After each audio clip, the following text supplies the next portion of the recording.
नमस्कार मित्रांनो, तुम्ही बघू शकता गावरान भोपळ्याचं वेल. मित्रांनो, गेल्या वर्षीची सोयाबीनची गुळीचं ढीग आहे. ते ढीग कुजण्यासाठी ठेवलं होतं शेतामध्ये. आता आमदा घालतं शेतामध्ये. बघा इथे एक भोपळ्याचं वेल सोडले गुळीवर. तुम्ही बघू शकता इथं ह्याचं बूड आहे. बघा बघा मित्रांनो, ह्याचं बूडच इथं आहे. तर वेल किती पसरले बघा, किती भोपळे लागलेत बघा. इथे एक छोटंसं भोपळा लागले, अजून फुल तर किती लय आले बघा. एवढं पसरले बघा. एकच बुड आहे इथं, ते एवढं पसरले. किती लागलेत बघा भोपळे. बघा इथे एक आहे बघा, मध्ये बघा, इकडे एक बघा, दिसलं का इथं मध्ये बघा. हे तर मोठं होऊन आता भरून गेले. अजून बघा इथे छोटं छोटं लागलेत. एका यायला काय तर 50-60 भोपळे लागलेत मित्रांनो. बघा किती पसरले. तेव्हा तिकडे सुद्धा पार पसरले. एक वेल मित्रांनो, पुरे फुलाले मित्रांनो. एवढे लागत आहेत भोपळे. आणि शेजार पाजारच्याला बी देऊन टाकतात आमच्या इथं. एवढे वेस्ट होऊन जातात, निब्बर होऊन जातात. किती मस्त लागलेत बघा. तुम्हाला दाखवतो का किती मस्त आहे भोपळा बघा.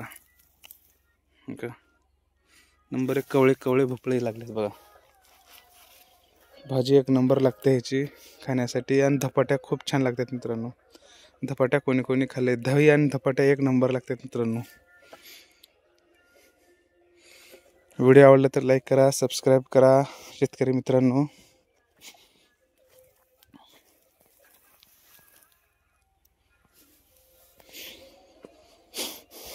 मी तुरीच्या वळीमध्ये असं कारोळ पेरले बघा. काळा कारोळ चटणीसाठी.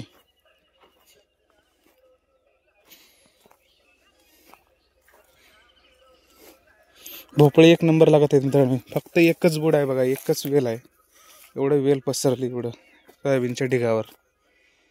आता हे थंडीच्या मोसममध्ये तर खूप भोपळे लागतात बघा, भरपूर. इथं पण असं मोठं लाईट झाले. आता ह्याचं बी धरता मित्रांनो पुढच्या वर्षी आजू लावायचं इथंच असंच ढिगावर. आता हे ढीग रानाशी पण टाकायचं. आता दुसरं सोयाबीनच्या ढिगावर असंच लावून टाकायचं. एक नंबर भोपळे.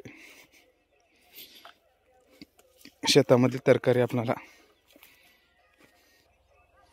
मित्रांनो. इथं तूर गेल्या जागी हरभरा पेरले बघा. हरभरा किती मस्त आले बघा. एक नंबर हरभरा आले बघा. तेवढे ढाळे खाण्यासाठी पेरले. ढाळे चांगले लागतात खायला मित्रांनो. आमच्या शेतामध्ये लावलेले मिरच्या तुम्ही बघू शकता हो का. मिरच्या किती छान लावले. घरच्यासाठीच लावले खायापुरते बघा. हे तिथून इथपर्यंत आहेत बघा. किती लय मिरच्या लागल्यात बघा. भरपूर मिरची लागल्या मित्रांनो झाडाला हो का. भरपूर मिरची आहेत मित्रांनो. बस होतात आम्हाला आमच्या घरच्या पुरते खायला हो का. इथं वांग्याचे झाडे आहेत. गेल्या वर्षी लावलेले आहेत मित्रांनो वांग्याचे झाडे. त्याला बुडं कापून टाकलं तर वरची वरलं तर अजून फुटले बघा हो का. व्हिडिओ आवडला तर लाईक करा, सबस्क्राईब करा शेतकरी मित्रांनो. जय जवान जय किसान. तूर आमदा काय की रोग पडले मित्रांनो. तूर असं वळून चालले बघा कुठं कुठं. मिरच्या भरपूर मिरची लागले. हे आपलं सोयाबीनचे ढीग आहे मित्रांनो. बनीम अजून रास करणार नाही मित्रांनो. अजून थोड्या दिवसांनी करणार आहे रास. अजून भाव काही नाही सोयाबीनला. फक्त 4,500 आहे. 5,500-6,000 झालं तर चांगलं होणार आहे सोयाबीनला. शेतकऱ्याला थोडं तर फायदा भेटेल. 6,000 भाव झाला तर. आता 4,000 काही परवडत नाही. खर्चसुद्धा निघत नाही मित्रांनो.